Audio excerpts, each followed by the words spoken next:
Hello friends, இன்றைக்கி நம்ம பார்க்க போகிறது ஸ்லீவ் டிசைன். இதில் வந்து 2 ஸ்லீவ் டிசைன் நம்ம பார்க்க போகிறோம். ஏற்கனவே வந்து ஸ்லீவை வந்து இந்த மாதிரி கட் பண்ணி வச்சுருக்கோம் லைனிங் துணியில். சாரியில் வந்து பார்டர் மட்டும் நான் எடுத்திருக்கேன். இப்போது இது மேலே வந்துட்டு நம்ம அந்த பார்டர் மட்டும் மார்க் பண்ணிவிட்டு சென்டரில் அந்த பார்டர் வர இடத்துல நம்ம டைமண்ட் கட் பண்ணியிருக்கோம் ஸ்லீவில்.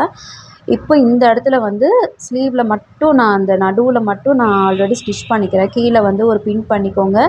இல்லை உங்களுக்கு இன்னும் கம்ஃபர்டபுளாக வேணும்னா நல்லா அயர்ன் பண்ணிவிட்டு கீழே வந்து ஒரு லூஸ் ஸ்டிச் கூட போட்டுக்கலாம். லாங் ஸ்டிச் மாதிரி போட்டுட்டு பிரித்து கூட விட்டுக்கலாம். ஸோ இப்போ வந்து நம்ம இதை கட் பண்ணி ரிமூவ் பண்ணிடலாம். ரிமூவ் பண்ணிவிட்டு அதை அப்படியே திருப்பி விட்டுறலாம். இது வந்து நம்ம உள் சைடாக வைக்கணும். இப்போ நான் வந்து ஒரு ஸ்லீவ் மட்டும் நான் உங்களுக்கு தைச்சு காமிக்கிறேன். இன்னொரு ஸ்லீவை வந்து நான் அப்புறமா பண்ணி காமிக்கிறேன். ஏன்னா 2ம் பண்ணும்போது உங்களுக்கு டைம் வந்து அதிகமாக இழுக்கும் அதனால். ஸோ இப்போ வந்துட்டு திருப்பியாச்சு. திருப்பினதுக்கப்புறம் மேலே வந்து ஒரு தையல் போட்டுடலாம். தையல் போட்டுட்டு அதுக்கப்புறமா என்ன பண்ணுறோன்னா, ஸ்லீவ் வந்து நம்ம கீழே வந்து மடித்து தைக்கணும். அதுக்கு வந்து நான் ஃபஸ்ட்டு வந்து உள்ள லைனிங் துணியை வந்து உள்ளே மடிச்சுக்கிறேன். இது வந்து நமக்கு பெருசாக இருந்தால் மடிக்கலாம். பட் பெருசாக இல்லை நீங்கள் இன்னொரு சின்ன கிளாத் வச்சு கூட மடிக்கலாம். ஸோ உங்களோட இதை பொறுத்து தான். நான் இந்த மாதிரி நடுவில் இந்த கீழே இருக்கிறத மட்டும் ஒன்றுக்குள்ளே ஒன்று மடித்து விட்டுக்கிறேன். மடித்து 2 ஸ்டிச் போட்டுவிட்டேன். அப்போ தான் மடிக்க முடியும். ஸோ இப்போ பார்த்தீங்கன்னா இந்த இதை வந்து கரெக்டாக 2 சைடு வர்ற மாதிரி வச்சு எடுத்து வச்சுட்டேன். இன்னொரு ஸ்லீவ் எடுத்து வச்சுட்டேன். இது வந்து சாரீ கிளாத்து. சாரீ கிளாத்லேயும் கொஞ்சம் அந்த கார்னர் சைடு வந்து ரன்னிங்காக தான் வந்துச்சு.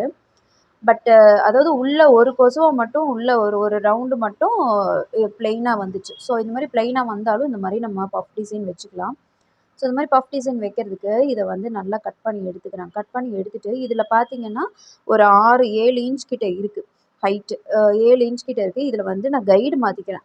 இந்த மாதிரி ஸ்ட்ரிங்கிங் கைடு, கேதரிங் கைடை மாற்றிட்டு ஃபூட்டை வந்து மாற்றிட்டு அதுக்கப்புறம் நம்ம வந்து இந்த மாதிரி அடிக்கும்போது அழகாக ஸ்ட்ரிங்க் ஆகி வரும். இப்படி பண்ணும்போது நீங்கள் என்ன பண்ணுங்கள், மேக்ஸிமம் வந்து லூஸ் ஸ்டிச் வச்சுக்கோங்க. லூஸ் ஸ்டிச் வைக்கும்போது அழகாக உங்களுக்கு கேதர்ஸ் கிடைக்கும். இப்போ பார்த்தீங்கன்னா ஒரே ஒரு இதுதான். இதுவே நீங்கள் நார்மல் கைடில் போட்டிங்கன்னா ரொம்ப நேரம் நீங்கள் இதுவே பொறுமையாக பண்ணிகிட்ருக்கிற மாதிரி இருக்கும். ஒரு 1/2 இன்ச்சுக்கு தள்ளி அடிங்க. அப்போ தான் உங்களுக்கு ஈஸியாக அந்த கிளாத் வந்து நல்லா ஸ்ட்ரிங்க் ஆகி உங்களுக்கு கேதர்ஸ் வந்து நல்லா கிடைக்கும்.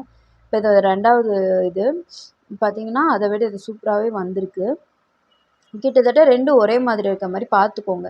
ஏன்னா அப்போ தான் உங்களுக்கு 2 கையும் ஒரே மாதிரி தெரியும். இப்போ நான் என்ன பண்ணுறேன்னா, கைடை மாற்றிட்டு இப்போ இதை வந்து நம்ம மடித்து தைச்சோன்னா எந்த அளவுக்கு வரும் அப்படின்ட்டு ஃபஸ்ட்டு ஒரு ஃபோல்டு பண்ணிக்கிறேன். அதுக்கப்புறம் அதை வந்து மார்க் பண்ணிக்கிறேன். எந்த இடத்துல தையல் வரும் அப்படின்னு நம்ம மார்க் பண்ணிக்கிறேன். ஏன்னா அது மேலேயே ப்ளேஸ் பண்ண போகிறோம், அவ்வளோதான். இது வந்து நீங்கள் ஸ்லீவ் தனியாக மேலே இருக்கிற பார்ட்டுக்கு லைனிங் தனியாக வச்சு வச்சு அடிச்சிங்கன்னா உங்களுக்கு ரொம்ப லேட் ஆகும்.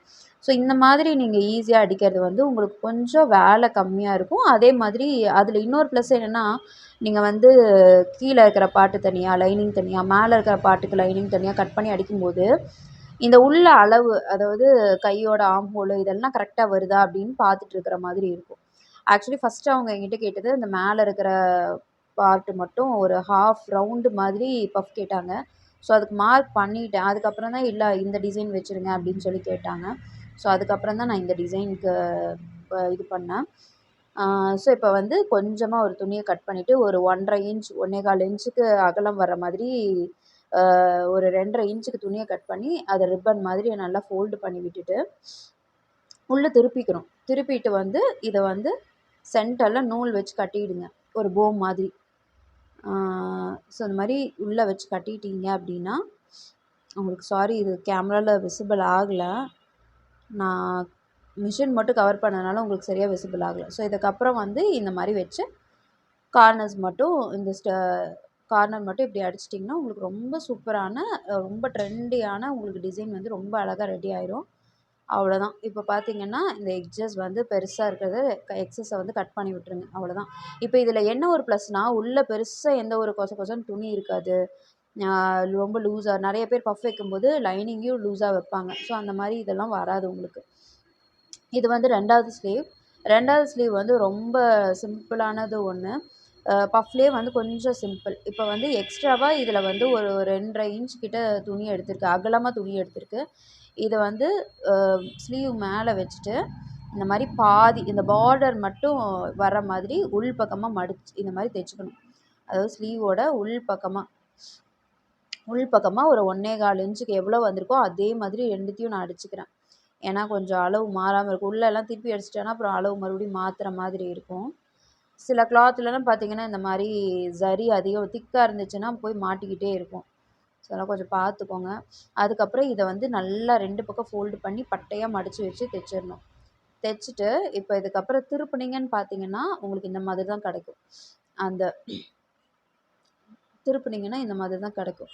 இதை அப்படியே வந்து லைனிங்கோட சென்டரில் கரெக்டாக எந்த இடத்துல சென்டர் வருதோ அந்த இடத்துல இந்த கட்டு வர்ற மாதிரி வச்சு கீழே ஒரு அடி அடித்து அப்படியே திருப்பி விடணும். ராங் சைடு வச்சு ஃபேர் சைடை உள்ளே போகிற மாதிரி, உள்பக்கம் வந்து உள்ளே போகிற மாதிரி 2 வெளிப்பக்கத்தையும் வச்சு அடிச்சிடணும்.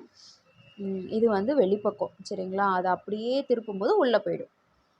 அதே மாதிரி இந்த மாதிரி அடிக்கும் போதெல்லாம் 2 கையோட எட்ஜஸும் கரெக்டாக வருதான்னு பார்த்துக்கோங்க. இப்போது அப்படியே திருப்பி வந்து அடிச்சுக்கோங்க. அடிக்கும்போது ஃபுல்லாக அடிக்காமல் அந்த பஃப் வர்றதுக்கு மட்டும் விட்டுட்டு அடிச்சிட்டிங்கன்னா பஃப் வர இடத்துல மட்டும் நம்ம இந்த மாதிரி சுருக்கம் வச்சுக்கலாம். பஃப் வர மாதிரி சுருக்கம் வச்சுக்கலாம்.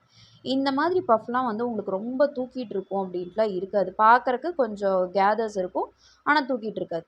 இந்த மாதிரி மடித்து விட்டிங்கன்னா 2 பக்கமும் உங்களுக்கு அழகான ஒரு ஃபோல்டு வரும்.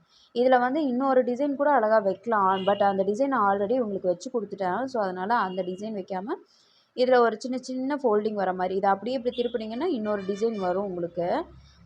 அதை விட இது கொஞ்சம் வேறு மாதிரி இருந்துச்சுன்னு அவங்க இந்த மாதிரி டிசைன் கேட்டாங்க. ஸோ இந்த மாதிரி வச்சுட்டேன். ஸோ இது வந்து ரொம்ப சீக்கிரமாக நம்ம வச்சிடலாம். உங்களுக்கு பார்க்கவே தெரியும் ரொம்ப டைம் வந்து சீக்கிரமாக முடிஞ்சிடும். இந்த மாதிரி நிறைய வீடியோஸ் பார்க்கும்போது உங்களுக்கும் புது புது ஐடியாஸ்லாம் நிறைய கிடைக்கும். ட்ரை பண்ணி பார்த்தா தான் உங்களுக்கு அது கரெக்டாக வருதானோ தெரியும். ஏன்னா இப்போ நாங்கள் அடிக்கும்போது உங்களுக்கு கரெக்டாக வரும். நிறைய பேர் நீங்கள் அடித்தா கரெக்டாக வருது, நாங்கள் அடித்தா கரெக்டாக வரலன்னு சொல்லுவாங்க. இது பார்த்திங்கன்னா அயர்ன் பண்ணும்போது உங்களுக்கு ரொம்ப நீட்டாக வரும். உங்களுக்கு பட்டன்ஸ் வேணுனாலும் பட்டன்ஸ் வச்சுக்கலாம். இல்லை ஃபேன்சி இல்லை எத்தனிக் பட்டன்ஸ் வேணுனாலும் ஸ்டோன் வச்ச மாதிரி பட்டன்ஸ் பேச்சஸ் வச்சு கம்ப்ளீட் பண்ணிக்கலாம். பட் கஸ்டமர் வேண்டான்னு சொன்னதுனால நான் இந்த மாதிரி எதுவுமே வைக்கல. ஸோ இந்த பிடிச்சிருந்ததுன்னா மறக்காமல் சப்ஸ்கிரைப் பண்ணிவிட்டு லைக் பண்ணிக்கோங்க. ஃபாலோ